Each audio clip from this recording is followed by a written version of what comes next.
Lëvizja vetëvendosje gjatë ditës së sotme ka zhvilluar një konferencë për media ku ka folur kundër marrëveshjes së Asociacionit të Komunave Serbe. Sipas vetëvendosjes, implementimi i marrëveshjes për Asociacionin e Komunave Serbe do të ketë pasoja edhe në sektorin e shëndetësisë. Ata kanë thënë se me këtë marrëveshje ky asociacion do të ketë kompetenca të plota edhe në këtë sektor. Nënkryetaria vetëvendosjes ka ripërsëritur qëndrimin e tyre se nuk do të lejojnë që të implementohet kjo marrëveshje dhe që në Kosovë të krijohen spitale etnike. Implementimi eventual i marrëveshjes për të ashtu quajturën Asociacion të Komunave Serbe apo më mirë thënë të zajednisë, sepse ky term do të jetë termi i vetëm zyrtar që do të përdoret në rast të implementimit të kësaj marrëveshje, jo vetëm që sjell do thotë dezintegrimin e plotë të Republikës së Kosovës, por normal që sjell edhe dezintegrimin dhe çdo sektori veç e veç. Këtu bëhet fjalë për sektorin e shëndetësisë, për të cilin të gjithë ne që jetojmë në Kosovë e dim në çfarë gjendje është, por tani më me implementimin eventual të kësaj marrëveshje do të sjellët edhe një dëm tjetër, ku tani më këto strukturat ilegale që kanë vepruar në veri të Kosovës,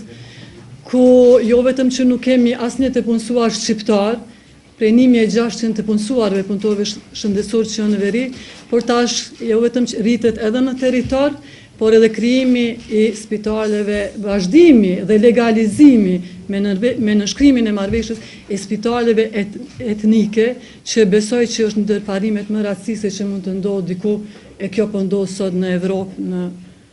dhe po ndodh këtu në Republikën e Kosovës. Vetëvendosja ka vlerësuar se gjendja e shëndetësisë në Kosovë është e rëndë dhe sipas tyre nuk mund të pritet përmirësim kur në krye të shtetit janë njerëz si Isa Mustafa e Hashim Thaçi, e ministri i shëndetësisë është Imet Rahmani. Ne lëvizja vetëvendosje jemi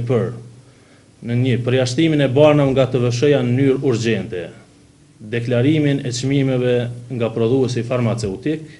zbritjen e çmimeve të barnave në nivel referent me rajonin dhe nivelizimin e çmimeve në të gjitha barnatoret e Republikës.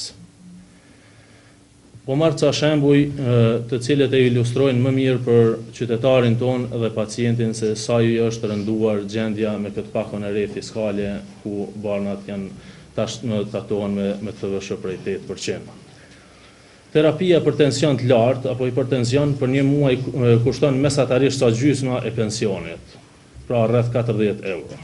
Kur kësaj shtohet fakti se këto sëmundje e shkaktojnë apo e rëndojnë njëra tjetrën, shumica e pacientëve me hipertension janë ose diabetik, ose astmatik, ose vuajnë nga sëmundje reumatike dhe 2 apo 3 së bashku dhe shumë të tjera.